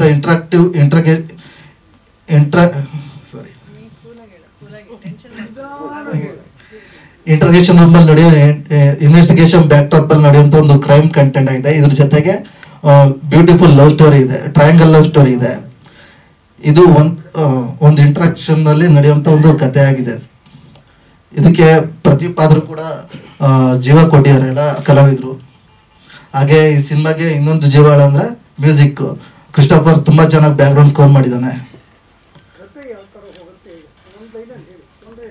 ಓಕೆ ಸರ್, ಇದು ಒಂದು ಸುಸೈಡ್ ಕೇಸ್ನ ಇನ್ವೆಸ್ಟಿಗೇಷನ್ ಮಾಡೋದಕ್ಕೆ ಹೋಮ್ ಮಿನಿಸ್ಟ್ರಿಂದ ಒಂದು ಸಸ್ಪೆಂಡ್ ಆಗಿರೋ ಆಫೀಸರ್ನ ಸೆಲೆಕ್ಟ್ ಮಾಡ್ತಾರೆ ಹೋಮ್ ಮಿನಿಸ್ಟರ್. ಆ ಆಫೀಸರು ಆ ಕೇಸ್ನ ಹ್ಯಾಂಡಲ್ ಮಾಡೋದಕ್ಕೆ ಒಂದಷ್ಟು ರಿಸರ್ಚ್ ಮಾಡಿಕೊಂಡು ಇದೆಲ್ಲ ಆಫ್ಲೈನಲ್ಲಿ ಬರುತ್ತೆ. ಅವರು ಒಬ್ಬ ವ್ಯಕ್ತಿನ ಕರೆದು ಇನ್ವೆಸ್ಟಿಗೇಷನ್ ಸ್ಟಾರ್ಟ್ ಮಾಡ್ತಾರೆ. ಅಲ್ಲಿಂದ ಹೊರಗಡೆ ಬರೋದೇ ಒಂದು ಪ್ರೇಮ ಕಥೆ ಹೊರಗಡೆ ಬರುತ್ತೆ. ಈ ಕ್ರೈಮ್ಗೂ ಆ ಪ್ರೇಮ ಕಥೆಗೂ ಇನ್ವೆಸ್ಟಿಗೇಷನ್ಗೂ ಸಂಬಂಧ ಇದೆ. ಅದಕ್ಕೆ ನಾನು ಎವಿಡೆನ್ಸ್ ಅಂತ ಇಟ್ಟಿದ್ದೀನಿ. ಇದು ವಿತೌಟ್ ಎವಿಡೆನ್ಸ್, ವಿತೌಟ್ ಸಿನಿಮಾ ಆಗೋಕ್ಕಾಗಲ್ಲ ಸರ್. ಹಾಗಾಗಿ ಎವಿಡೆನ್ಸ್ ಅಂತ ಇಟ್ಟಿದ್ದೀನಿ. ಇದು ಎವಿಡೆನ್ಸ್ ಅನ್ನೋ ಒಂದು ನೇಮ್ ಸುತ್ತಾನೆ ನಡೆಯುವಂಥ ಒಂದು ಕಥೆ ಆಗಿದೆ. ಇನ್ನೊಂದು ಇದರಲ್ಲಿ ಮಾನಸ್ ಅವ್ರ ಬಗ್ಗೆ ಹೇಳಬೇಕು ಮತ್ತು ರೋಬೋ ಬಗ್ಗೆ ಹೇಳಬೇಕು. ಮಾನಸ್ ಅವರು 360 ಡಿಗ್ರಿ ಶಾಟ್ ಮಾಡಿದ್ದಾರೆ. 11 ರೌಂಡು ನಾವು ತೆಗೆದಿದ್ದೀವಿ. 11 ವಿತೌಟ್ ಕಟ್ಟು, ಯಾವುದೇ ಒಂದು ಮಾನಿಟ್ರ್ ಇಲ್ದಲೆ, ಅವರು ರಿಹರ್ಸಲ್ ಇಲ್ದಲೆ 1 ಟೇಕಲ್ಲಿ ಮಾಡಿದ್ದಾರೆ. ಅದಕ್ಕೆ ಆ್ಯಡ್ಸ್ ಮಾನಸ್ ಅವರೇ. ಅದು ಯಾರು ಮಾಡೋಕ್ಕಾಗಲ್ಲ. 360 ಡಿಗ್ರಿ ಶಾರ್ಟ್ಸ್ 11 ರೌಂಡ್ ತಲೆ ತಿರ್ಗತ್ತೆ. ಕ್ಯಾಮ್ರಾಮ್ಯಾನೇ ಇಳ್ದೋಗ್ಬಿಟ್ಟಿದ್ರು. ಅಂಥದ್ದೊಂದು ಪ್ರಯತ್ನ ಮಾಡಿದ್ವಿ. ಹಾಗೆ ರೋಬೋ ಗಣೇಶ ಗೊತ್ತು ಎಲ್ಲರಿಗೂ. ನನ್ನ ಸಿನಿಮಾದಲ್ಲಿ ಅವ್ನು ಬರೀ ಗಣೇಶ ಆಗಿ ಮಾಡ್ಸೋದಕ್ಕೆ ನಾನು ಸರ್ಕಸ್ ಮಾಡಿದ್ದೀನಿ. ಯಾಕೆಂದ್ರೆ ಅವ್ನು ಬಿಟ್ಟರೆ ಬೇರೆ ಥರ ರೋಬೋಟಿಕ್ ಆಗಿ ಹೋಗ್ಬಿಡ್ತಾನೆ. ಅದೊಂದು ಪ್ರಯತ್ನ ಮಾಡಿದ್ವಿ ಎಲ್ಲ. ಆಮೇಲೆ ರೇಣು ಸಿಸ್ಟರ್ ಚೆನ್ನಾಗಿ ಮಾಡಿದ್ದಾರೆ. ಎಲ್ಲರೂ ಒಂದೊಂದೇ ಸೀನ್ ಇದ್ರು ಕೂಡ ತುಂಬ ಅದ್ಭುತವಾಗಿ ಜೀವ ಕೊಟ್ಟಿದ್ದಾರೆ ಪ್ರತಿಯೊಬ್ಬರು ಕೂಡ. ಮತ್ತೆ ಇದರಲ್ಲಿ 2 ಪಾತ್ರಗಳು ಅಂತ ಹೇಳಿದ್ರೆ ಆಗ ಪ್ರೊಡ್ಯೂಸರ್ ಫಸ್ಟ್ ಸ್ಟಾರ್ಟ್ ಮಾಡಿದ್ದು 2 ಪಾತ್ರ ಸಿಂಗಲ್ ಲೊಕೇಶನ್ ಅಂತ ಹೇಳಿ ಸ್ಟಾರ್ಟ್ ಮಾಡಿದ್ದು. ತದನಂತರಗಳಲ್ಲಿ ಸ್ವಲ್ಪ ಬದಲಾವಣೆ ಮಾಡೋಣ ಅಂತೇಳಿ ನಾವು ಇದು ಮಾಡಿದ್ವಿ. ನಾವು 2ನೇ ಲಾಕ್ಡೌನ್ ಸಿಗಾಕೊಂಡಾಗ ಈ ಲೈವ್ ಕ್ಯಾರೆಕ್ಟರ್ ಮಾಡೋಣ ಅಂತೇಳಿ ಮಾಡಿದಾಗ ಇವರು ಆಕರ್ಷ್ ಮತ್ತೆ ಪೂಜಿತಾ, ಕಾರ್ತಿಕ್ ಅವರು ಮತ್ತೆ ನಾಗಿಯಣ್ಣ, ಆರಾಧ್ಯ ಸರ್ ಮತ್ತೆ ರೇಣು ಸಿಸ್ಟರ್ ಅವರೆಲ್ಲ ಆ್ಯಡ್ ಅಪ್ ಆದರು. Pandemic 1, Pandemic 2, 3 2, 3 ಅಣ್ಣ ಒಂದಲ್ಲೇ ಬರ್ದಿದ್ದು. ಅದೇ ರೋಬೋ ಅಂದ್ರೆ ಇಲ್ಲಿ ನಿಮ್ಮ ಸಬ್ ಟೈಟಲ್ ಸ್ಟೋರಿ ಆಫ್ ವಿಲನ್ ಅಂತ ಇದೆ. ಹೌದು. ಸೊ ಇಲ್ಲಿ ವಿಲನೇ ಹೀರೋ ಆಗಿರ್ತಾರೆ. ಹೌದೌದು. ಅದು ಯಾರು ವಿಲನ್ ಆ ಪಾತ್ರ? ಅಲ್ಲಿ ಇದಾರಲ್ಲ ಅವರೇ ನಿಜವಾದ ರೋಬೋ ಅವರೇ ಮಾಡಿರೋದು. ತುಂಬಾ ಅದ್ಭುತವಾಗಿ ನಟಿಸಿದ್ದಾನೆ ಸರ್. ಇಲ್ಲಿ ಎಲ್ಲರಿಗೂ ಮೇನು ನಾವೇನೋ ಕನ್ಸ್ಕೊಂಡಿದ್ರು ಇನ್ವೆಸ್ಟರ್ಸ್ ಇಲ್ಲಿ ಇದಾರಲ್ಲ ಸರ್, ಇವ್ರು ಯಾರು ಇಂಡಸ್ಟ್ರಿನಲ್ಲಿ ಆಕ್ಟಿವ್ ಆಗಿರೋ ಇನ್ವೆಸ್ಟರ್ಸ್ ಅಲ್ಲ, ಎಲ್ಲ ಹೊಸಬ್ರು. ಇವ್ರು ಯಾಕೆ ಗೆಲ್ಲಬೇಕು ಅಂತ ನಾನು ಈಗಲೂ ಹಾರ್ಡ್ ವರ್ಕ್ ಮಾಡ್ತಾ ಇದ್ದೀನಿ. ಅಂದರೆ ಈ ಸಾಂಗ್ ಬಂದ್ಬಿಟ್ಟು ಇವಾಗ ಹೇಳಿದ್ರಲ್ಲ, ಮೊನ್ನೆ 4 o'clock ಬೆಳಗ್ಗೆ 4 ಗಂಟೆಗೆ ಫೈನಲ್ ಆಗಿರೋ ಸಾಂಗ್ ಸರ್ ಇದು. ಯಾಕೆಂದರೆ ಅಷ್ಟು ಹಾರ್ಡ್ ವರ್ಕ್ ಮಾಡ್ತಾ ಇದ್ದೀವಿ. ಎಲ್ಲ ಟೆಕ್ನಿಷಿಯನ್ ಸಪೋರ್ಟ್ ಇಲ್ಲ, ನಾವೇನು ಮಾಡೋಕ್ಕಾಗಲ್ಲ. ಇದು ಉದ್ದೇಶ ಏನಂದರೆ ಈ 10 ಜನ ಇನ್ವೆಸ್ಟರ್ಸ್ ಏನಿದ್ದಾರೆ ಗೆದ್ರೆ ಇನ್ನೊಂದು 10 ಸಿನಿಮಾ ಮಾಡ್ತಾರೆ, ಇಂಡಿವಿಜುವಲ್ ಆಗಿ ಮಾಡ್ತಾರೆ. ಇನ್ನೂ 100 ಜನ ಕೆಲಸ ಸಿಗುತ್ತೆ. 100 ಜನ ಒಂದೊಂದು ಸಿನಿಮಾಗೆ ಅಂದರೆ 1000 ಜನಕ್ಕೆ ಕೆಲಸ ಸಿಗುತ್ತೆ ಅನ್ನೋ ಉದ್ದೇಶದಿಂದ ನಾನು ಈ ಪ್ರಯತ್ನ ಮಾಡ್ತಾ ಇದ್ದೀನಿ ಸರ್. ಇದಾ ಇಲ್ಲ ಪ್ರೋಮೋ ಇಲ್ಲ ಸರ್, ಇದು ಸಿಚುವೇಶನ್ ಬರುವಂಥ ಬಿಟ್ ಸಾಂಗ್. ಇದು 4 ಸಾಂಗ್ ಇದೆ, 2 ಸಿಚುವೇಶನ್ ಅಲ್ಲಿ ಇದೆ. ಅದರಲ್ಲಿ 2 ಕೊರಿಯೋಗ್ರಫಿ ಆಗಿದೆ, ಇನ್ನೊಂದು ಎಂಡ್ ಟೈಟಲ್ ಟ್ರ್ಯಾಕಲ್ಲಿ ಬರುತ್ತೆ. ಇದು ಒಂದು ಕಥೆನ ಬ್ರಿಡ್ಜ್ ಆಗಿ ಹೇಳ್ಬೇಕಾಯ್ತು, ನಾನು ಲವ್ ಸ್ಟೋರಿನ ಬ್ರಿಡ್ಜ್ ಆಗಿ ಹೇಳ್ಬೇಕಾಯ್ತು. ಅದಕ್ಕೆ ನಾನು ಇದೊಂದು ಸಾಂಗ್ನ ಬಿಟ್ ಸಾಂಗ್ ಆಯ್ಕೆ ಮಾಡಿಕೊಂಡೆ ಸರ್. ಅವ್ರಿಗೆ ವೈಫ್ಗೆ ಹೆಲ್ತ್ ಪ್ರಾಬ್ಲಮ್ ಆಗಿದೆ ಸರ್, ಅದಕ್ಕೆ ಚೆನ್ನೈಲಿದ್ದಾನೆ, ಹಾಗಾಗಿ ಬಂದಿಲ್ಲ. ಏನು ರಿಲೀಸ್ ಪ್ಲಾನ್? ಮಾರ್ಚಲ್ಲಿ ಸರ್. ಅದಕ್ಕೆ ಇನ್ನೊಂದು ಈ ಸಿನಿಮಾಗೆ ರೊಶೈರಾ ಪ್ರೊಡಕ್ಷನ್ ಪ್ರೆಸೆಂಟ್ಸ್ ಇಂದ ಸಿನಿಮಾ ರಿಲೀಸ್ ಆಗ್ತಾ ಇದೆ. ಇದನ್ನ ಧೀರಜ್ ಫಿಲಮ್ಸ್ ಮೋಹನ್ ಸರ್ ಅವರು ಅಫಿಷಿಯಲ್ ಆಗಿ ರಿಲೀಸ್ ಮಾಡ್ಕೊಡ್ತಾ ಇದ್ದಾರೆ. 2ನೇ ಸರ್, ಇನ್ನೊಂದು ಖುಷಿ ವಿಷಯ ಏನಂದ್ರೆ ನಾನು 0 ಇಂದ ಬಂದಿದ್ದೀನಿ ಇಲ್ಲಿಗೆ. ಒಂದು ಪ್ರೊಡಕ್ಷನ್ ಮಾಡೋದಕ್ಕೆ ಇನ್ವೆಸ್ಟರ್ಸ್ ತುಂಬ ಕಾರಣ ಆಗಿದ್ದಾರೆ. ಶೈತಿ ಪ್ರೊಡಕ್ಷನ್ ಬ್ಯಾನರ್ನ ಸ್ಥಾಪನೆ ಮಾಡಿದೆ. ಜೊತೆಗೆ ಒಂದು ಸ್ಪೈಡರ್ ಮ್ಯೂಸಿಕ್ ಅಂತ ಒಂದು ಆಡಿಯೋ ಕಂಪ್ನಿನೇ ಲಾಂಚ್ ಮಾಡಿದ್ದೀವಿ, ಸ್ಟಾರ್ಟ್ ಮಾಡ್ತಾ ಅಫಿಷಿಯಲ್ ಆಗಿ. ಇದು ನನಗೆ ತುಂಬ ಹೆಮ್ಮೆ ಕೊಡೋಂಥ ವಿಷಯ ಸರ್. ಒಂದು 2024ರಲ್ಲಿ ನಿರ್ದೇಶಕನಾಗಿ ಹೊರಗಡೆ ಬರ್ತಾ ಇದ್ದೀನಿ, ಒಂದು ಪ್ರೊಡಕ್ಷನ್ ಹೌಸ್ ಮಾಡಿದ್ದೀನಿ, ಹಾಗೆ ಒಂದು ಆಡಿಯೋ ಕಂಪ್ನಿ ಮಾಡಿದ್ದೀನಿ. ಅಂದರೆ ನನಗೊಂದು ಹೆಮ್ಮೆ ಅಂತ ವಿಷಯ. ಇದಕ್ಕೆಲ್ಲದು ನಾವೇನೋ ಮಾಡಿದ್ರು ಫೈನಾನ್ಷಿಯಲಿ ಇರ್ಬೋದು, ಇದಕ್ಕೆಲ್ಲ ಇನ್ವೆಸ್ಟರ್ ಸಪೋರ್ಟ್ ಇದೆ ಸರ್. ಹಾಗಾಗಿ ನನ್ನ ಹೆಸರು, ಐ ವಿಲ್ ಇಂಟ್ರಡ್ಯೂಸ್ ಮಾನಸ ಜೋಶಿ ಅಂತ. ಫುಲ್ಲಿ ಕಮರ್ಷಿಯಲ್ ಫಿಲ್ಮ್ ಇದುವರೆಗೂ ನಾನು ಮಾಡಿಲ್ಲ. ನಾನು ಮಾಡಿರೋದೆಲ್ಲ ಎಕ್ಸ್ಪೆರಿಮೆಂಟಲ್ ಫಿಲ್ಮ್ಸ್. ಆದರೆ ಪ್ರತಿ ಒಂದು ಸತಿ ನಾನು ಒಂದು ಕ್ಯಾರೆಕ್ಟರ್ನ ಆಯ್ಕೆ ಮಾಡ್ಕೋಬೇಕಾದ್ರೆ ಆ ಪಾತ್ರಕ್ಕೆ ನಾನು ಎಷ್ಟು ಜೀವ ತುಂಬಬಲ್ಲೆ ಅನ್ನೋದನ್ನ ನೋಡಿಕೊಂಡು ನಾನು ಪಾತ್ರಗಳನ್ನು ಆಯ್ಕೆ ಮಾಡ್ಕೊಂಡಿದ್ದೀನಿ. ಇದುವರೆಗೂ ನಾನು ಯಾವುದನ್ನು ರಿಪೀಟ್ ಆಗಿರುವಂಥ ಕ್ಯಾರೆಕ್ಟರ್ಸ್ ಯಾವುದೂ ಮಾಡಿಲ್ಲ. ಹಾಗಾಗಿ this is another add on to that. ಇದರಲ್ಲಿ ನಾನು ಇನ್ವೆಸ್ಟಿಗೇಟಿವ್ ಆಫೀಸರ್ ಪಾತ್ರ ಮಾಡ್ತಾ ಇದ್ದೀನಿ. ಸೊ ಯೂನಿಫಾರ್ಮಲ್ಲಿರಲ್ಲ. ಆ್ಯಂಡ್ ಡೈರೆಕ್ಟರ್ ಅವ್ರು ಹೇಳ್ದಂಗೆ ಐ ಬಿ ಸಸ್ಪೆಂಡೆಡ್. ಹಾಗಾಗಿ ನನ್ನನ್ನು ವಾಪಸ್ಸು ಈ ಸ್ಪೆಷಲ್ ಕೇಸ್ಗೋಸ್ಕರ ವಾಪಸ್ಸು ರೀಜಾಯಿನ್ ಮಾಡಿಸ್ಕೋತಾರೆ, just for this particular case. ಲಾಕ್ಡೌನಲ್ಲಿ ಶೂಟ್ ಮಾಡಿದಂಥ ಚಿತ್ರ ಸಾಕಷ್ಟು ಸಮಸ್ಯೆಗಳನ್ನ ಎದುರಿಸಿ ಫಸ್ಟ್ ನಾನು ಕಥೆ ಕೇಳಿದಾಗಲೂ ಕೂಡ ಅದು 2 ಪಾತ್ರದ ಕಥೆ ಆಗಿತ್ತು. ಆ್ಯಂಡ್ ಅದಕ್ಕೆ ನಾನು ಮುಂದುವರ್ಕೊಂಡು ಹೋಗೋಣ, ಹೌದು ನನಗೆ ತುಂಬ ಇಷ್ಟ ಆಯಿತು ಅಂತ ಮುಂದುವರ್ಸ್ಕೊಂಡು ಹೋಗಿದ್ದು. 12 ದಿನದಲ್ಲಿ ಇಡೀ ನಮ್ಮ ಪೋರ್ಷನ್ ಏನಿತ್ತು ಅದಷ್ಟನ್ನು ಕಂಪ್ಲೀಟ್ ಮಾಡಿದ್ವಿ. ಆಮೇಲೆ for a lot of other reasons, ಪಾಪ ಐ ಅಂಡರ್ಸ್ಟ್ಯಾಂಡ್, ಡೈರೆಕ್ಟರ್ ಆಗಿ ಬರೀ ಕಥೆ ಅಲ್ಲ ಬಟ್ ಕಮರ್ಷಿಯಲ್ ಆಸ್ಪೆಕ್ಟು ಅಥವಾ ಹೆಂಗೆ ಅದನ್ನು ಪ್ರತಿ ವರ್ಷ ಹೋದಂಗೆ ಅವ್ರಿಗೆ ಆಗುವಂಥ ಚಾಲೆಂಜಸ್ನ ಫೇಸ್ ಮಾಡ್ತಾ ಅವ್ರಿಗೂ ಅನಿಸಿರ್ಬೇಕು ಕಥೆಯಲ್ಲಿ ಒಂದು ಸ್ವಲ್ಪ ಬದಲಾವಣೆ ಮಾಡಬೇಕು. ನಾವು ಇಮ್ಯಾಜಿನರಿ ಕ್ಯಾರೆಕ್ಟರ್ ಅಂತ ನಾವು ಶೂಟ್ ಮಾಡಿದ್ವು ಅದನ್ನೆಲ್ಲ ಅವರು ರಿಯಾಲಿಟಿ ಅಂತ ತೋರ್ಸೋಕ್ಕೆ ಶೂಟ್ ಮಾಡೋಕ್ಕೆ ಶುರು ಮಾಡಿದ್ರು. ಹಾಗಾಗಿ it is become fully total circle ಅಂತ ಹೇಳ್ಬೋದು. And there were a lot of challenges, ಸಿಕ್ಕಾಪಟ್ಟೆನೇ ಇತ್ತು. ಇವನ್ 2 ಕ್ಯಾರೆಕ್ಟರ್ ಶೂಟ್ ಮಾಡ್ಬೇಕಂದಾಗ ಇಡೀ ಚಿತ್ರ 1.5 ಅವರ್ ಅಥವಾ 2 ಅವರು ಬರೀ 2 ಕ್ಯಾರೆಕ್ಟರ್ನ ಹೆಂಗೆ ಸಮರ್ಥಿಸ್ಕೊಳ್ಬಹುದು ಅನ್ನೋದು ನನ್ನ, ಅಂದರೆ ಆ್ಯಸ್ ಅನ್ ಆ್ಯಕ್ಟರ್, ನಟಿಯಾಗಿ ಅದು ನನ್ನ ಬಿಗ್ಗೆಸ್ಟ್ ಚಾಲೆಂಜ್ ಆಗಿತ್ತು. Like he set 360 degree shot ಮಾಡಿದಾಗಲೂ ಅಷ್ಟೇ, ಇಟ್ ವಾಸ್ ಅಬೌಟ್ 6 pages ನಮ್ಮದು ಡೈಲಾಗ್ ಶೀಟ್. ಆ್ಯಂಡ್ ಅವತ್ತಿನ ದಿನ ಬಂದಾಗ ನಮಗೆ ಗೊತ್ತಾದಾಗ ಇದು ಹೆಂಗೆ ಮಾಡ್ತೀವಿ, ಕಟ್ಟಾದರೆ ಲಾಸ್ಟ್ ತನಕ ಬಂದು ಒಂದ್ಸತಿ ಕಟ್ಟಾದರೆ ಮತ್ತೆ ಅಷ್ಟನ್ನು ನಾವು ಹೇಳಬೇಕಾಗತ್ತೆ. ಸೊ ಈ ಥರದ್ದು ಸಾಕಷ್ಟು ಚಾಲೆಂಜ್ಗಳು ಫೇಸ್ ಮಾಡಿ, I think that is the beauty of an actor. ಅವ್ರಿಗೆ ಎಷ್ಟು ಚಾಲೆಂಜಸ್ ಬರುತ್ತೋ ಅಷ್ಟು ಚೆನ್ನಾಗಿ ನಾವು ನಟಿಸ್ಬೋದು ಅನ್ನೋ ಒಂದು ಕಾನ್ಫಿಡೆನ್ಸ್ ಜಾಸ್ತಿ ಆಗ್ತಾ ಹೋಗುತ್ತೆ. And I am extremely happy. ಇಷ್ಟೊಂದೆಲ್ಲ ಕಷ್ಟಪಟ್ಟು ಸಾಕಷ್ಟು ಒಂದು ಹಂಪ್ಸ್ಗಳನ್ನು ಎದುರಿಸಿ ನಾವು ಇವತ್ತು ನಿಮ್ಮ ಮುಂದೆ ಚಿತ್ರನ ತರಕ್ಕೆ ರೆಡಿ ಆಗಿದ್ದೀವಿ. ಮುಂದಿನ ತಿಂಗಳು ಚಿತ್ರ ರಿಲೀಸ್ ಆಗುತ್ತೆ. ಪ್ರತಿ ಸತಿ ನಾವು ಕೇಳ್ಕೊಳ್ಳೋದಿಷ್ಟೇ, ಮಾಧ್ಯಮದವ್ರು ನಾವು ಎಷ್ಟು ಕಷ್ಟಪಟ್ಟಿರ್ತೀವೋ ಅಷ್ಟೇ ಕಷ್ಟ ನೀವು ಇದು ಮಾಡಿರ್ತೀರ. ಹಾಗಾಗಿ ನಿಮ್ಮ ಜೊತೆ ಯಾವಾಗಲೂ ಹಿಂಗೆ ಇರಲಿ. ಆ್ಯಂಡ್ ನಾವು ಒಟ್ಟಿಗೆ ಸೇರಿದ್ರೆ ಮಾತ್ರ ಯಾವುದೇ ಒಂದು ಚಿತ್ರ ಅಥವಾ ಯಾವುದೇ ಒಂದು ಕೆಲಸ ಆಗಿರ್ಬೋದು ಅದನ್ನು ಸಕ್ಸಸ್ ಅನ್ನೋ ಇದಕ್ಕೆ ರೀಚ್ ಮಾಡಿಸ್ಬೋದು. ಹಾಗಾಗಿ ದಯವಿಟ್ಟು ಈ ಚಿತ್ರವನ್ನು ಪ್ರೋತ್ಸಾಹಿಸಿ, ಹರಿಸಿ, ಹಾರೈಸಿ.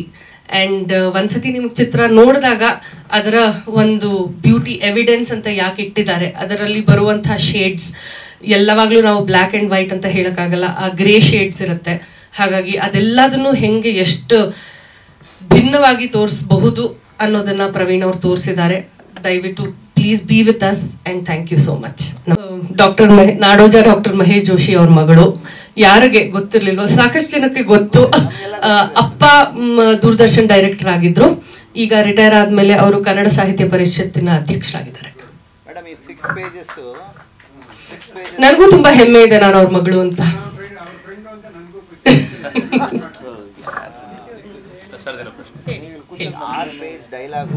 ಸಿನಿಮಾನಲ್ಲಿ ಎಷ್ಟು ನಿಮಿಷ ಬರುತ್ತೆ ಅದು? 360 ಡಿಗ್ರಿ ಅಂತ ಹೇಳಿದ್ರಲ್ಲ, 12 minutes. 12 minutes ಇವರೇ ಸಾಯಿ ಕುಮಾರ್ ತರ ಹೊಡಿತಾ ಇರ್ತಾರೆ. ಲೇಡಿ ಸಾಯಿ ಕುಮಾರ್ ತುಂಬಾ ಚಾಲೆಂಜಿಂಗ್ ಡೈರೆಕ್ಟರ್ ನೀವು ಅಂದ್ರೆ ಫಸ್ಟ್ ಇಬ್ರದ್ದು ಕ್ಯಾರೆಕ್ಟರ್ ಶೂಟ್ ಮಾಡಿ ಅದಕ್ಕೆ ಪೂರಕವಾಗಿ ಕಥೆ ಬೆಳೆಸ್ಕೊಂಡು ಹೋದ್ರ.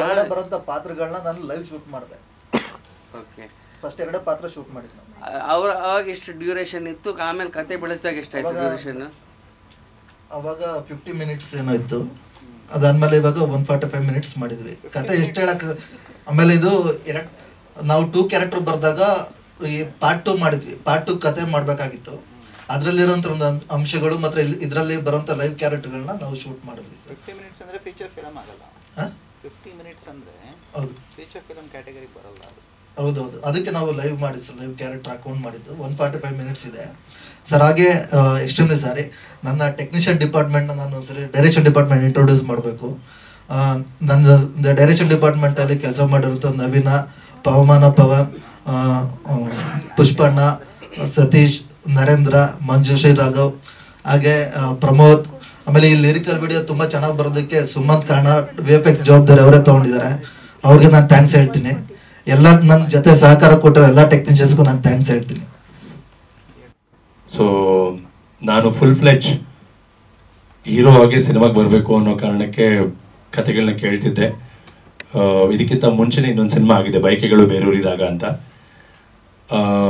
ಆಗ ಡೈರೆಕ್ಟರ್ ಪ್ರವೀಣ್ ಸರ್ ನನ್ನ ಹತ್ರ ಬಂದು ಮಾತಾಡಿದೆ. ನಾನು ಹೇಳಿದೆ, ಇಲ್ಲ ಸರ್, ನಂದು ಆಲ್ರೆಡಿ ಸಿನಿಮಾ ಲಾಂಚಿಗೆ ರೆಡಿ ಇದೆ, ನಾನು ಅದನ್ನೇ ಮಾಡ್ತೀನಿ, ಫಸ್ಟು ನೋಡೋಣ ಏನಾಗುತ್ತೆ ಅಂತ ಹೇಳಿದೆ. ಇಲ್ಲ, ಒಂದ್ಸತಿ ಕತೆ ಕೇಳಿದ್ಮೇಲೆ ನಿಮ್ಗೆ ಕತೆ ಕೇಳಿ ಆಮೇಲೆ ನೋಡೋಣ ಒಂದ್ಸತಿ ಅಂದರು. ಕತೆ ಕೇಳಿದ್ಮೇಲೆ ಅನ್ನಿಸ್ತು ಒಂದು ಸ್ವಲ್ಪ ವಿಭಿನ್ನವಾಗಿದೆ. ಸೊ ನಾನು ಯಾಕೆ ಮಾಡಬಾರ್ದು ಅನ್ನಿಸ್ತು. ಲಕ್ಕಿಲಿ ಈ ಸಿನಿಮಾನೇ ಮೊದಲು ರಿಲೀಸ್ ಆಗೋ ಥರ ಇದೆ. ಸೊ ಥ್ಯಾಂಕ್ಸ್ ನನ್ನ ಕರೆದು ಕತೆ ಹೇಳಿ ಆಪರ್ಚುನಿಟಿ ಕೊಟ್ಟಿದ್ದಕ್ಕೆ. ಅವ್ರು ಹೇಳಿದಾಗೆ 2 ಪಾತ್ರ ಇಟ್ಕೊಂಡು ಕತೆ ಮಾಡಿದ್ರು. ಆ ಕತೆ ಕೇಳಿದಾಗ ತುಂಬ ಇಂಟ್ರೆಸ್ಟಿಂಗ್ ಅಂತ ಅನ್ನಿಸ್ತು. ಮತ್ತೆ ಅದಾದಮೇಲೆ ಲೈವ್ ಯಾಕೆ ಹೋದ್ರು ಅಂದರೆ, ಸೊ ಅವ್ರು ಹೇಳಿದ ಪ್ರಕಾರ ನನಗೊಂದು ತಮಿಳಲ್ಲಿ ಒಂದು ಒಳ್ಳೆ ಸಿನಿಮಾ ಇದೆ, ಒತ್ತ ಸೆರಪು ಅಂತ. ಆ ರೇಂಜ್ಗೆ ಸಿನಿಮಾದ ಕತೆ ಆಗಿತ್ತು. ಸೊ ಕೊನೆಗೆ ಇಲ್ಲ, ಅದನ್ನು ಕೂಡ ಇಮ್ಯಾಜಿನೇಷನ್ ಅಥವಾ 2D ಬೇಡ, ಅದಕ್ಕೂ ಜೀವ ತುಂಬೋಣ ಪಾತ್ರಕ್ಕೆ ಅಂದಾಗ ನನ್ನ ಪಾತ್ರ ಆಗಿರ್ಬೋದು ಅಥವಾ ಇನ್ನೊಬ್ರು ನನ್ನ ಸಹನಟಿ ಇನ್ನೊಬ್ರು ಹೀರೋಯಿನ್ ಅಂತ ಏನು ಬರ್ತಾರೆ ಅದರ ಹಾಫ್ ಆಫ್ ದ ಮೂವಿಲಿ ಆ ಪಾತ್ರ, ಕಾರ್ತಿಕ್ ಪಾತ್ರ ಎಲ್ಲನೂ ಮತ್ತೆ ಸಿನಿಮಾದಲ್ಲಿ ಇನ್ಕ್ಲೂಡ್ ಆಯಿತು. ಸಿನಿಮಾ ಚೆನ್ನಾಗಿ ಬಂದಿದೆ, ಹಾಡುಗಳು ಕೂಡ ಚೆನ್ನಾಗಿದೆ, 1-2 ಸಾಂಗ್ ಕೂಡ, ಡಾನ್ಸ್ ಕೂಡ ಇದೆ, ಕೊರಿಯೋಗ್ರಫಿ ಮಾಡಿದ್ದಾರೆ. ಸೊ ನನಗೆ ಇಷ್ಟೊಂದು ಕ್ಯಾಮ್ರಾ ನೋಡ್ತಾ ಇದ್ದೆ ಮೊದಲನೇ ಸಲ. ನಾನು ಯಾವಾಗಲೂ ಬರೀ ಒಂದು ಕ್ಯಾಮ್ರಾ ನೋಡ್ತೀನಿ. ಈಗ ಎಲ್ಲಿ ನೋಡಿ ಮಾತಾಡಬೇಕು, ಯಾರು ಒಪ್ಪಿಸ್ಬೇಕು ಗೊತ್ತಾಗ್ತಿಲ್ಲ. ಸೊ ದಯವಿಟ್ಟು ಹೀಗೆ ಸಿನಿಮಾ ದಿನವೂ ಬಂದು ಸಿನಿಮಾ ನೋಡಿ ಸಿನಿಮಾ ಬಗ್ಗೆ ಒಂದು ನಿಮಗೇನು ಅನಿಸುತ್ತೆ ಅದನ್ನು ನೇರವಾಗಿ ಹೇಳಿ ಜನರಿಗೆ ಈ ಸಿನಿಮಾ ತಲುಪಲಿ. ಪ್ರವೀಣ್ ಸರ್ಗೆ ಮತ್ತು ಅವರು ನಂಬಿರುವಂಥ ಒಂದು 8 ಜನ ಪ್ರೊಡ್ಯೂಸರ್ ಇದ್ದಾರೆ. ಸೊ ಹೊರಗಡೆ ಕೇಳಿಸ್ಕೊಳ್ಳೋಕೆ ಅದೊಂದು ಸ್ವಲ್ಪ ನಿಮಗೆ ನನಗೆ ಅನ್ನಿಸ್ತಿತ್ತು, ನಮ್ಮ ಸಿನಿಮಾದಲ್ಲಿ ಆರ್ಟಿಸ್ಟ್ಗಿಂತ ಪ್ರೊಡ್ಯೂಸರೇ ಜಾಸ್ತಿ ಇದ್ದಾರೆ ಅಂತ. Actually it's a good sign. So ನಾಳೆ ದಿನ 8 ಜನ ಅವ್ರು ಹೇಳಿದಾಗೆ 8 ಹೊಸ ಪ್ರೊಡ್ಯೂಸರು ಬಂದರೆ ಇಂಡಸ್ಟ್ರಿಗೆ ತುಂಬ ಹೆಲ್ಪ್ ಆಗುತ್ತೆ. ಸೊ ಬರಲಿ, ಸಿನಿಮಾ ಚೆನ್ನಾಗಾಗಲಿ ಅಂತ ಆಶಿಸ್ತೀನಿ. Thank you so much. ನಾನು ದುರ್ಗಾಯಿಂದ ಶುರು ಮಾಡಿದೆ. ದುರ್ಗಾ, ಸಪ್ತಮಾತೃಕ, ಅಮ್ಮ, ಸಿಂಧೂರ, ಮಮತೆಯ ಕರಿಯೋಲೆ, ಆಲ್ಮೋಸ್ಟ್ ಸುವರ್ಣಗೆ ಒಂದು 4 ಸೀರಿಯಲ್ ಮಾಡಿದ್ದೀನಿ. ಪ್ಲಸ್ ಉದಯ ಮತ್ತು ಕಸ್ತೂರಿ. ಈಗ ಇನ್ನೊಂದು ಸಿನಿಮಾ ಆಗಿದೆ, ಅದೇ ಬೈಕೆಗಳು ಬೇರೂರಿದಾಗ ಅಂತ. ಹಾಗೂ ಮಾಧ್ಯಮ ಮಿತ್ರರಿಗೂ ನನ್ನ ನಮಸ್ಕಾರಗಳು. ಈ ಸಿನಿಮಾದಲ್ಲಿ ಒಂದು ನಾನು ಗೆಸ್ಟ್ ಅಪಿಯರೆನ್ಸ್ ರೋಲ್ ಪ್ಲೇ ಮಾಡಿದ್ದೀನಿ. ಒಂದು ತುಂಬ ಚಿಕ್ಕ ಪಾತ್ರ. ಮೊದಲನೇದಾಗಿ ನಾನು ಥ್ಯಾಂಕ್ಸ್ ಹೇಳೋದು ಪ್ರವೀಣ್ ಸರ್ಗೆ. ಯಾಕೆಂದರೆ ಆಗಸ್ಟೇ ಇವರು ನನಗೆ ಸಿನಿಮಾ ಅಪ್ರೋಚ್ ಮಾಡಿದಾಗ ಆಗಸ್ಟೇ ನನ್ನ ಒಂದು ಸಿನಿಮಾ ರಿಲೀಸ್ ಆಗಿತ್ತು, ರಿಯಾ ಅಂತ. ಅದರಲ್ಲಿ ಹೀರೋ ಆಗಿ ನಾನು ನಟನೆ ಮಾಡಿದ್ದೆ. ಅದಾದಮೇಲೆ ಇವ್ರು ಬಂದು ಹೇಳ್ತಾರೆ, ಒಂದು ಚಿಕ್ಕ ಪಾತ್ರ ಇದೆ, ಗೆಸ್ಟ್ ಅಪಿಯರೆನ್ಸ್ ರೋಲ್ ಇದೆ, ಮಾಡ್ತೀರಾ ಅಂತ ಕೇಳ್ತಾರೆ. ನಾನು ಒಂದು ಸ್ವಲ್ಪ ಟೈಮ್ ತೊಗೊತೀನಿ, ಹೇಳ್ತೀನಿ ಸರ್ ನಿಮಗೆ ಟೈಮ್ ತೊಗೊಂಡ್ಬಿಟ್ಟು ಹೇಳ್ತೀನಿ ಅಂತ. ಬಟ್ ಒಂದು ತುಂಬ ಚಿಕ್ಕ ಪಾತ್ರ ಇತ್ತು, ಇವ್ರು ತುಂಬ ಫೋರ್ಸ್ ಮಾಡ್ತಿದ್ರು. ಸರಿ ಆಯಿತು ಮಾಡ್ತೀನಿ ಅಂತ ಹೇಳಿದ್ದೆ. ಆವತ್ತು ನಾನು ಈ ಕ್ಯಾರೆಕ್ಟರ್ ಮಾಡಲ್ಲ ಅಂತ ಹೇಳಿದ್ದಿದ್ರೆ ಬಹುಶಃ ಒಂದು ದೊಡ್ಡ ತಪ್ಪಾಗ್ತಿತ್ತು ನನ್ನ ಈ ಕಡೆಯಿಂದ. ಯಾಕೆಂದರೆ ಅಷ್ಟು ಅದ್ಭುತವಾಗಿ ಬಂದಿದೆ ಕ್ಯಾರೆಕ್ಟರ್. ಒಂದು 2 ಡೇಸ್ ಅಷ್ಟೇ ಶೂಟ್ ಇತ್ತು ನಂದು. ಬಟ್ ಆ 2 ಡೇಸ್ ಶೂಟ್ ಮಾಡಿರುವಂಥದ್ದು ಕಂಪ್ಲೀಟ್ ಸಿನಿಮಾದಲ್ಲಿ ಕ್ಯಾರಿ ಓವರ್ ಮಾಡಿದ್ದಾರೆ. So thank you so much ನನಗೆ ಈ ಒಂದು ಅವಕಾಶ ಮಾಡಿಕೊಟ್ಟಿದ್ದಕ್ಕೆ. ಈ ಸಿನಿಮಾ ನೆಕ್ಸ್ಟ್ ಮಂತ್ ರಿಲೀಸ್ ಆಗ್ತಿದೆ ಅಂತ ಹೇಳ್ತಿದ್ದಾರೆ. ಸೊ ನಿಮ್ಮೆಲ್ಲರ ಸಪೋರ್ಟ್ ಹೇಗೆ ಇರಲಿ ಅಂತ ಕೇಳ್ಕೊತೀನಿ. Thank you. ನಿರ್ಮಾಪಕರು, ಹೊಸ ನಿರ್ಮಾಪಕರು, ತಾವು ಎಲ್ಲರೂ ಚಿತ್ರರಂಗದವರು ಅಲ್ಲದೆ ಹೋದ್ರು ಕೂಡ ಒಳ್ಳೆಯ ಕಥಾವಸ್ತುವನ್ನ ಸೃಷ್ಟಿ ಮಾಡ್ಕೊಂಡು ಬಂದಂತ ಪ್ರವೀಣ್ ಅವರಿಗೆ ಕೈ ಜೋಡಿಸಿದಂತ ನಿಮ್ಮೆಲ್ಲರಿಗೂ ಅನ್ನದಾತರು ಅಂತ ನಾವು ಹೇಳ್ತೀವಿ, ನನ್ನ ಧನ್ಯವಾದಗಳನ್ನ ಅರ್ಪಿಸಲಿಕ್ಕೆ ಇಷ್ಟಪಡ್ತೇನೆ. ಈ ಚಿತ್ರದಲ್ಲಿ ನಾನು ಮತ್ತೆ ರೇಣು ಅವರು ಮಾಡಿದ್ದು ಒಂದೇ ದಿವಸದ ಪಾತ್ರ. ಅದ್ರ ಸಿನಿಮಾ ನೋಡಿದಾಗ ನನಗೆ ತುಂಬಾ ಆಶ್ಚರ್ಯ ಆಯಿತು. ಕಥೆಯಲ್ಲಿ ನಾವು 4-6 ಸರ್ತಿ ಬಂದು ಹೋಗ್ತೀವಿ, ಪಾತ್ರ ಮಾಡಿದ್ರೆ ನಮ್ಗೆ ಗೊತ್ತಾಗಲಿಲ್ಲ. ಆದರೆ ನಾನು ಸಿನಿಮಾ ನೋಡಿದಾಗ ತುಂಬಾನೇ ಖುಷಿ ಆಯಿತು. ಆ ಪಾತ್ರವನ್ನ ತುಂಬಾ ಚೆನ್ನಾಗಿ ಪ್ರೆಸೆಂಟ್ ಮಾಡಿದ್ದಾರೆ ನಮ್ಮ ನಿರ್ದೇಶಕ ಪ್ರವೀಣ್ ಅವರು. ಧನ್ಯವಾದಗಳು. ಈ ಚಿತ್ರತಂಡಕ್ಕೆ ನಿಮ್ಮೆಲ್ಲರ ಪ್ರೀತಿ, ಪ್ರೋತ್ಸಾಹ, ಹಾರೈಕೆ, ಆಶೀರ್ವಾದ ಇರಲಿ ಅಂತ ಆಶಿಸ್ತೇನೆ. ಎಲ್ಲ ಯಶಸ್ಸು ಈ ಚಿತ್ರಕ್ಕೆ ಸಿಗಲಿ ಅಂತ ಪ್ರಾರ್ಥಿಸ್ತೇನೆ. ನಮಸ್ಕಾರ. ಮಾಧ್ಯಮದವರಿಗೆ ನಾನು ತುಂಬ ಹೃದಯದ ಧನ್ಯವಾದಗಳನ್ನು ಹೇಳೋಕೆ ಇಷ್ಟಪಡ್ತೀನಿ. ಯಾಕೆ ಅಂದರೆ ಒಬ್ಬ ನಿರ್ದೇಶಕ ತನ್ನ ಸಿನಿಮಾನ ಒಂದು ಅವನ ಕೂಸಾಗಿ ಬೆಳೆಸ್ತಾನೆ, ಅವನೊಂದು ಕನಸು ಕಟ್ಕೊಂಡಿರ್ತಾನೆ. ಒಬ್ಬ ನಿರ್ದೇಶಕನಿಗೆ ಒಂದು ಸಿನಿಮಾ ಅನ್ನೋದು ಒಂದು ಕೂಸಾಗಿರುತ್ತೆ. ಅದನ್ನು ಬೆಳೆಸಿ ಪೋಷಿಸೋ ಇದೆಯಲ್ಲ, ಅದಕ್ಕೆ ತಕ್ಕನಂತೆ ಒಬ್ಬ ನಿರ್ಮಾಪಕರು ಸಿಕ್ಕಾಗ ಮಾತ್ರ ಅದಕ್ಕೊಂದು ಅರ್ಥ ಬರುತ್ತೆ. ಯಾರ್ಯಾರು ನಿರ್ಮಾಪಕರಿದ್ದೀರಿ ಸರ್, ನಿಮ್ಮೆಲ್ಲರಿಗೂ ತುಂಬ ಹೃದಯದ ಧನ್ಯವಾದಗಳು ಸರ್. ಯಾಕಂದರೆ ಈಗ ಹೆಂಗಾಗ್ಬಿಟ್ಟಿದೆ ಅಂದರೆ ನಮ್ಮ cinema industry after corona, cinema ಅಂದ ತಕ್ಷಣ ಅಯ್ಯೋ ಯಾರು ಜನ ಥಿಯೇಟ್ರಿಗೆ ಬರಲ್ಲ, ಕಷ್ಟ ಇದೆ, ನಾವು ಹಾಕಿರೋದು ರಿಟರ್ನ್ಸ್ ಬರಲ್ಲ, ಇದೇ ಒಂದು ಪ್ರಾಬ್ಲಮ್ನ ನಾವು ದಿನ ಬೆಳಕಂದ್ರೆ ನಾವು ಫೇಸ್ ಮಾಡ್ತಿರ್ತೀವಿ. ಅಂಥದ್ರಲ್ಲೂ ನೀವೆಲ್ಲರೂ ಮುಂದೆ ಬಂದು ಈ ಸಿನಿಮಾಗೋಸ್ಕರ ಸಹಕಾರ ಕೊಟ್ಟಿದ್ದೀರಿ. ನಿಮ್ಮೆಲ್ಲರಿಗೂ ತುಂಬ ಹೃದಯದ ಧನ್ಯವಾದಗಳು ಸರ್. ಇನ್ನು ಶಿವಕುಮಾರ್ ಆರಾಧ್ಯ ಸರ್ ಹೇಳಿದಾಗೆ ನನ್ನ ಮತ್ತೆ ಅವರ ಪಾತ್ರ ತುಂಬ ಚಿಕ್ಕದು. ನಾನು ಪ್ರವೀಣ ಅಕ್ಕ ಪ್ರೆಸ್ ಮೀಟ್ ಇದೆ ಬನ್ನಿ ಅಂದಾಗ ನಾನು ಇಲ್ಲ ಕಣೋ, ನಾನೇನು ತುಂಬ ದೊಡ್ಡ ಕ್ಯಾರೆಕ್ಟರ್ ಮಾಡಿಲ್ಲ ಪ್ರವೀಣ, ಪ್ಲೀಸ್ ಬರಲ್ಲ ಅಂದೆ. ಇಲ್ಲ ಅಕ್ಕ, ನಿಮ್ಮ ಪಾತ್ರ ತುಂಬ ಪ್ರಿಫರೆನ್ಸ್ ಇದೆ, ಬನ್ನಿ. ನಿಜ ಹೇಳಬೇಕು ಅಂದರೆ ಆ ಪಾತ್ರ ಒಂದೇ ದಿವಸ ಮಾಡಿದ್ರು ತುಂಬ ಚೆನ್ನಾಗಿದೆ. ಅದರಲ್ಲೂ ನಾನು ಈ ಪಾತ್ರ ಮಾಡಲೇಬೇಕು ಅಂತ ನನ್ನ ಕರೆದುಕೊಟ್ಟಿರೋಂಥ ನಿರ್ದೇಶಕ ಪ್ರವೀಣ್ ಅವ್ರಿಗೆ ನಾನು ತುಂಬ ಹೃದಯದ ಧನ್ಯವಾದಗಳನ್ನ ಹೇಳಕ್ಕೆ ಇಷ್ಟಪಡ್ತೀನಿ. ಪ್ರವೀಣ ನನಗೆ ನಿರ್ದೇಶಕ ಅನ್ನೋದಕ್ಕಿಂತ ನನ್ನ ತಮ್ಮ ಅಂತ ಹೇಳೋಕೆ ಇಷ್ಟಪಡ್ತೀನಿ. ಪ್ರವೀಣನ ಕಷ್ಟಗಳನ್ನ ನಾನು ತುಂಬ ದಿನಗಳಿಂದ, ತುಂಬ ವರ್ಷಗಳಿಂದ ನೋಡ್ಕೊಂಡು ಬಂದಿದ್ದೀನಿ. ಸಾರಿ, ಸ್ವಲ್ಪ ಪರ್ಸನಲ್ ಮಾತಾಡ್ತೀನಿ, ಯಾರು ತಪ್ಪಾಗಿ ತಿಳ್ಕೊಬೇಡಿ. ಯಾಕೆ ಅಂದರೆ ಅವನು ಇದಕ್ಕೆ ಮುಂಚೆ ಒಂದು ಸಿನಿಮಾ ಮಾಡಬೇಕು ಅಂತ ಮಾಡಿ ಆಲ್ರೆಡಿ ಸಿನಿಮಾ ಶೂಟ್ ಮಾಡಿ ಹೆಸರು ಹೇಳಲ್ಲ, ಅದು ಆಲ್ರೆಡಿ ತುಂಬ ಇನ್ನೇನು ಕೈಗೆ ಬಂತಪ್ಪ, ನನ್ನ ಕನಸು ಸಕ್ಸಸ್ ಆಯಿತು, ನಾನೇ ಇದಕ್ಕೆ ಇಡೀ ಸಿನಿಮಾ ನಂದು ಅಂದಾಗ ಅದು ಯಾವುದೋ ಕಾರಣಕ್ಕೆ ಇನ್ಯಾರ್ದೋ ಪಾಲಾಗತ್ತೆ. ಅಲ್ಲಿಂದ ಮತ್ತೆ ಹೊಸ ನಮ್ಮಂಥವ್ರಾದ್ರೆ, ಯಾರಾದರೂ ನಮ್ಮಂಥವ್ರಲ್ಲ, ಯಾರಾದರೂ ಸ್ವಲ್ಪ ವೀಕ್ ಮೈಂಡೆಡ್ ಇರೋವಂಥವ್ರಾದ್ರೆ ಬೇಡಪ್ಪ, ನನಗೆ ನಿರ್ದೇಶಕನ ಪಟ್ಟನೇ ಬೇಡ, ಸಿನಿಮಾನೂ ಬೇಡ, ನಿರ್ಮಾಪಕನೂ ಬೇಡ, ನಾನು ಇದರಿಂದ ಹಿಂದೆ ಹೋಗಿ ನನ್ನ ಪರ್ಸನಲ್ ಲೈಫ್ ಕಟ್ಕೊಳ್ಳೋಣ ಅನ್ನೋ ಒಂದು ಯೋಚನೆಗೆ ಬರ್ತಾರೆ. ಆದರೆ ನಾನೇ ಬೈದಿದ್ದೀನಿ ಪ್ರವೀಣನ್ಗೆ, ಬೇಡ ಕಣೋ, ಮದುವೆ ಮಾಡ್ಕೋ, ಚೆನ್ನಾಗಿರೋ ಲೈಫಲ್ಲಿ ಅಚೀವ್ ಮಾಡು, ಬೇರೆ ಏನಾದರೂ ಫೀಲ್ಡ್ ಆಯ್ಕೆ ಮಾಡ್ಕೊ ಅಂತ. ಇಲ್ಲ ಅಕ್ಕ ನಾನು ಇದರಲ್ಲೇ ಮುಂದುವರಿತೀನಿ ಅಂತ ಹೇಳಿ ಮತ್ತೆ ಕನಸು ಕಟ್ಕೊಂಡು ಇನ್ನೊಂದು ಸಿನಿಮಾ ಮಾಡಿ ಎವಿಡೆನ್ಸ್ ಅನ್ನೋದು ಒಂದು ಕನಸಿನ ಕೂಸು ಇವತ್ತು ಬೆಳೆದು ನಿಂತಿದೆ. ನೀವು ಇದಕ್ಕೆ ನಿಮ್ಮೆಲ್ಲರ ಸಹಕಾರ ತುಂಬ ಮುಖ್ಯ, ಎಸ್ಪೆಷಲಿ ಮಾಧ್ಯಮದವ್ರ ಸಹಕಾರ. ಯಾಕೆಂದರೆ ನಿಮ್ಮ ಸಹಕಾರ ಇಲ್ಲ ಅಂದರೆ ಯಾವೊಬ್ಬ ಕಲಾವಿದರಾಗಲಿ ಯಾವೊಬ್ಬ ನಿರ್ದೇಶಕ ಆಗಲಿ ತಂತ್ರಜ್ಞರಾಗಲಿ ಬೆಳೆಯೋದಕ್ಕಾಗಲ್ಲ. ಪ್ರವೀಣನ ಕಷ್ಟಕ್ಕೆ ಅವನ ಎಷ್ಟು ಶ್ರಮಕ್ಕೆ ಪ್ರತಿಫಲ ಹತ್ರದಲ್ಲೇ ಇದೆ ಅಂತ ನಾನು ಹೇಳೋದಕ್ಕೆ ಇಷ್ಟಪಡ್ತೀನಿ. ಇದರಲ್ಲಿ ಮಾಡಿರೋ ಎಲ್ಲ ಕಲಾವಿದರಿಗೂ ನಾನು ಅನಂತ ಧನ್ಯವಾದಗಳು ಹೇಳೋಕ್ಕೆ ಇಷ್ಟಪಡ್ತೀನಿ. ಪ್ರವೀಣ, ನಿನ್ನ ಕಷ್ಟ ಎಲ್ಲಿ ಮುಗೀತು ಅನ್ನೋ ಒಂದು ಧೈರ್ಯ ಇದೆ ನನಗೆ. Thank you so much. ಎಲ್ರಿಗೂ ತುಂಬ ಖುಷಿ ಆಗುತ್ತೆ. ನಿನ್ನ ಆಸೆ ಆಕಾಂಕ್ಷೆ ಈ ಸಿನಿಮಾ ಮೂಲಕ ಈಡೇರಲಿ. ಯಾಕಂದರೆ ನಿಜವಾಗ್ಲೂ ತನ್ನ ಪರ್ಸ್ನಲ್ ಲೈಫಿಗೆ ಒಂಚೂರು ಪ್ರಿಫರೆನ್ಸ್ ಕೊಡದೆ ಸಿನಿಮಾನೇ ನನ್ನ ಜೀವನ ಅಂತ ಇಡೀ ಮನೆಯವ್ರನ್ನೆಲ್ಲ, ಅಂದರೆ ಮನೆಗಳಲ್ಲಿ ನಿಮಗೆ ಗೊತ್ತಿರುತ್ತೆ, ಯಾರು ಏನು ಹೊಸದಲ್ಲ. ಯಾಕಂದರೆ ಸಿನಿಮಾ ಅಂದ ತಕ್ಷಣ ಏನು ಮಾಡ್ತೀಯ, ಸಿನಿಮಾನ ಮನೇಲಿರೋ ಅಥವಾ ಬೇರೆ ಕೆಲಸ ಮಾಡು, ಕೆಲ್ಸಕ್ಕೆ ಹೋಗು, 4 ಕಾಸು ಸಂಪಾದನೆ ಮಾಡಲ್ಲ, ಇವೇ ಮಾತುಗಳನ್ನ ನಾವು 1 ವರ್ಷ ನೋಡ್ತಾರೆ, 2 ವರ್ಷ ನೋಡ್ತಾರೆ, 3 ವರ್ಷ ನೋಡ್ತಾರೆ. ಅದಾದ್ಮೇಲೆ ಅವ್ರಿಗೂ ಜೀವನ ಕಷ್ಟ ಇದೆ ಅಂತ ಅನಿಸ್ದಾಗ ಎಲ್ಲರೂ ಬೈಯೋದಕ್ಕೆ ಶುರು ಮಾಡ್ತಾರೆ. ಅವೆಲ್ಲ ನಿಂದನೆಗಳನ್ನ ಸಹಿಸ್ಕೊಂಡು ಒಂದು ನಮ್ಮ ಕನಸಿನ ಕೂಸನ್ನ ಬೆಳೆಸಿ ನಿಲ್ಲಿಸೋದಿದೆಯಲ್ಲ, ಅದು ತುಂಬ ಸಾಹಸದ ಕೆಲಸ. ಅದನ್ನು ಇವತ್ತು ಪ್ರವೀಣ ಮಾಡಿ ಗೆದ್ದಿದ್ದಾನೆ ಅಂತ ಹೇಳೋಕ್ಕೆ ಇಷ್ಟಪಡ್ತೀನಿ. ಅದಕ್ಕೆ ನಿಮ್ಮೆಲ್ಲರ ಸಹಕಾರ ಇದೆ ಅಂತ ಹೇಳೋದಕ್ಕೆ ಇಷ್ಟಪಡ್ತೀನಿ. ಎಲ್ರಿಗೂ ಮತ್ತೊಮ್ಮೆ ಮಗದೊಮ್ಮೆ ಅನಂತ ಧನ್ಯವಾದಗಳು. ಆ್ಯಕ್ಚುಲಿ ರೇಣು ಅವ್ರು ಹೇಳಿದಾಗೆ ಇವರ ಇಂದಿನ ಚಿತ್ರದಲ್ಲಿ ಕೂಡ ಒಂದು ಒಳ್ಳೆ ಬ್ಯೂಟಿಫುಲ್ ಕ್ಯಾರೆಕ್ಟರ್ ಮಾಡಿದ್ದೀನಿ. ಆ ಚಿತ್ರದಲ್ಲಿ ನನ್ನ ಪಾತ್ರ ಇಲ್ಲ ಅಂತಂದ್ರೆ ಚಿತ್ರನೇ ಇಲ್ಲ, ಆ ರೀತಿಯಾದಂಥ ಒಂದು ಕ್ಯಾರೆಕ್ಟರ್ನ ನನಗೆ ಕೊಟ್ಟಿದ್ದರು. ಈ ಚಿತ್ರದಲ್ಲಿ ಕೂಡ ಅದೇ ರೀತಿಯಾದಂಥ ಒಂದು ಸಿಗ್ತಾ ಇತ್ತು ಕ್ಯಾರೆಕ್ಟರು. ಆದರೆ ನಾನು ಕಾರಣಾಂತರದಲ್ಲಿ, ಅಂದರೆ ಕರೋನಾ ಬಂದು ನನಗೆ ಹಾಸ್ಪಿಟ್ಲಿಂದ ಆಗ್ತಾನೆ ಬಂದಿದ್ದೆ. ಸೊ ಈ ಒಂದು ಸಬ್ಜೆಕ್ಟ್ನ ಡೈಲಿ ಡಿಸ್ಕಸ್ ಮಾಡ್ತಾ ಇದ್ವಿ, ನಾವು ಫೋನಲ್ಲಿ ಡಿಸ್ಕಸ್ ಮಾಡ್ತಾ ಇದ್ವಿ. ಯಾವಾಗ ಆಗುತ್ತೆ ಅವರು ಬಂದು ಲೈವ್ ಆಗು ಕೂಡ ಬಂದು ನಮ್ಮ ಮನೆ ಹತ್ರ ಬಂದು ಕೂತ್ಕೊಂಡು ನಾವು ಡಿಸ್ಕಸ್ ಮಾಡ್ತಾ ಇದ್ವಿ ಈ ಚಿತ್ರದ ಬಗ್ಗೆ. ಸೊ ಸ್ಟಾರ್ಟಿಂಗಲ್ಲಿ ಪ್ರವೀಣ್ ಹೇಳಿದಾಗೆ ಇದು 2 ಪಾತ್ರದ ಒಂದು ಚಿತ್ರ ಆಗಬೇಕಾಗಿತ್ತು. ಒಂದು ವಿಭಿನ್ನವಾದಂಥ ಚಿತ್ರ ಮಾಡಬೇಕು, ಒಂದು ಟೆಕ್ನಿಕಲ್ ಮೂವಿ ಅಂತ ಮಾಡಬೇಕು ಅಂತ ಹೇಳಿ ಇಷ್ಟಪಟ್ಟಿದ್ರು.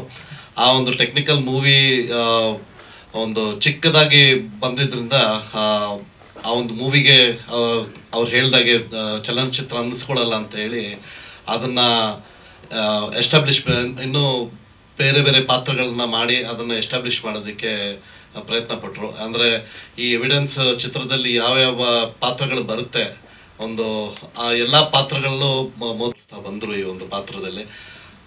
ಹಾಗೆ ನನಗೆ ಒಂದು ಚಿಕ್ಕ ಪಾತ್ರ ಕೊಡ್ತೀನಿ, ಅದಾದರೂ ಮಾಡಿ ಹೋಗಲಿ, ನಿಮ್ಗೆ ಹುಷಾರಿಲ್ಲ ಪರವಾಗಿಲ್ಲ, ಒಂದು ಚಿತ್ರ ಪಾತ್ರ ಆದರೂ ಮಾಡಿ ಅಂಥೇಳಿ ಕರ್ಕೊಂಡು ಬಂದು ನನಗೆ ಒಂದು ಒಳ್ಳೆ ಪಾತ್ರ ಕೊಟ್ಟಿದ್ದಾರೆ, ಲಾಯರ್ ಪಾತ್ರ. ಇವ್ರನ್ನ ಅಂದರೆ ವಿಲನ್ನ ಡಿಫೆಂಡ್ ಮಾಡುವಂಥ ಲಾಯರ್ ನಾನು ಈ ಒಂದು ಚಿತ್ರದಲ್ಲಿ. ಭಾಳ ಚೆನ್ನಾಗಿದೆ.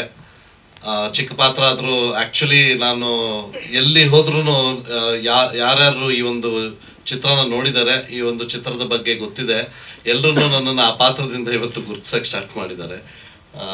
ಅವರು ಪ್ರವೀಣ್ ಹೇಳಿದಾಗೆ ನನ್ನ ಆ ಪಾತ್ರದಲ್ಲೇ ಎಲ್ಲ ನೋಡ್ತಾ ಇದ್ದಾರೆ ಇವತ್ತು. ಮುಂದಿನ ಸೆಕೆಂಡ್ ಇದು ಪಾರ್ಟ್ ಆಯಿತು ಅಂತಂದರೆ ಅದರಲ್ಲಿ ನನ್ನ ಒಂದು ಪಾತ್ರ ಕೂಡ ಫುಲ್ ಫ್ಲೆಡ್ಜ್ ಆಗಿ ಬರುತ್ತೆ. ಸೊ ನಾನು ಅದಕ್ಕೆ ಕೂಡ ಕಾಯ್ತಾ ಇದ್ದೀನಿ, ಆ ಒಂದು ಇದು ಟೈಮ್ ಕೂಡ ಬರಲಿ ನನಗೆ ಅಂತ.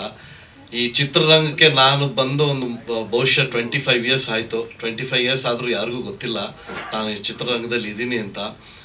ನಮ್ಮ ನಾಗೇಂದ್ರ ಸರ್ ಅವ್ರು ಬಿಟ್ಟರೆ ಇಲ್ಲಿರೋರಲ್ಲಿ. ಯಾಕೆ ಅಂತಂದರೆ ಚಿತ್ರದ ಹಿಂದೆ ಇದು ನಿಂತ್ಕೊಂಡು ನಾವು ಚಿತ್ರರಂಗದಲ್ಲಿ ನೀವೇನು ಹೀರೋ ಹೀರೋಯಿನ್ನ ನೋಡ್ತಾ ಇದ್ದೀರಾ, ನಟ ನಟಿಯರನ್ನ ನೋಡ್ತಾ ಇದ್ದೀರಾ, ಸಾಕಷ್ಟು ಜನನ್ನ ಟ್ರೈನ್ ಮಾಡಿ ಕರ್ಕೊಂಡು ಬಂದು ಹೀರೋ ಹೀರೋಯಿನ್ ಮಾಡಿದಂತಹ ವ್ಯಕ್ತಿ ನಾನು. ಆದರೆ ಯಾರಿಗೂ ಗೊತ್ತಿಲ್ಲ. ನಮ್ಮ ಕನ್ನಡ ಇಂಡಸ್ಟ್ರಿಯಲ್ಲಿ ಯಾರು ಒಂದು ಇದ್ರ ಪ್ರೊಡ್ಯೂಸರ್ ಆಗಲಿ ಡೈರೆಕ್ಟರ್ ಆಗಲಿ ಒಂದು ಕಾಸ್ಟಿಂಗ್ ಡೈರೆಕ್ಟರು ಇವರೇ ಕರ್ಕೊಂಡು ಬಂದಿದ್ದು ಅಂತ ಹೇಳಿ ಎಲ್ಲೂ ಹೇಳೋದಿಲ್ಲ, ಎಲ್ಲೂ ನಮ್ಮನ್ನು ಗುರುತಿಸ್ತಾ ಇರಲಿಲ್ಲ. ಸೊ ಆ ಒಂದು ಇದರಲ್ಲಿದ್ದಾಗ ಪ್ರವೀಣ್ ನನ್ನನ್ನು ಕರ್ಕೊಂಡು ಬಂದು, ಇಲ್ಲ ನಿಮ್ಮನ್ನು ನೀವು ಗುರುತಿಸ್ಕೋಬೇಕು, ಇನ್ಮೇಲೆ ಸ್ಟಾರ್ಟ್ ಮಾಡಬೇಕು, ಆ್ಯಕ್ಟಿಂಗು ಸ್ಟಾರ್ಟ್ ಮಾಡಿ ಅಂತ ಹೇಳಿ ಫಸ್ಟ್ ಚಿತ್ರದಲ್ಲೂ ಕೊಟ್ಟಿದ್ದಾರೆ. ಈಗ ಈ ಚಿತ್ರದಲ್ಲೂ ಕ್ಯಾರೆಕ್ಟರ್ ಕೊಟ್ಟಿದ್ದಾರೆ, ಮುಂದಿನ ಚಿತ್ರದಲ್ಲೂ ಕೊಡ್ತಾರೆ ಅಂತ ಗೊತ್ತು. ಅಪ್ಲಿಕೇಶನ್ ಅಂತೂ ಅಲ್ಲ. ಸೊ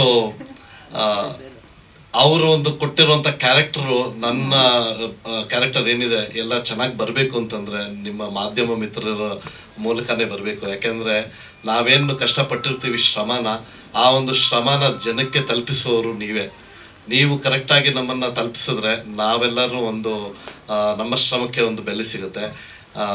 ನಾನು ಈ ಒಂದು ಚಿಕ್ಕ ಮಾತನ್ನ ಹೇಳಿ ಮುಕ್ತಾಯ ಮಾಡ್ತಾ ಇದ್ದೀನಿ. Thank you.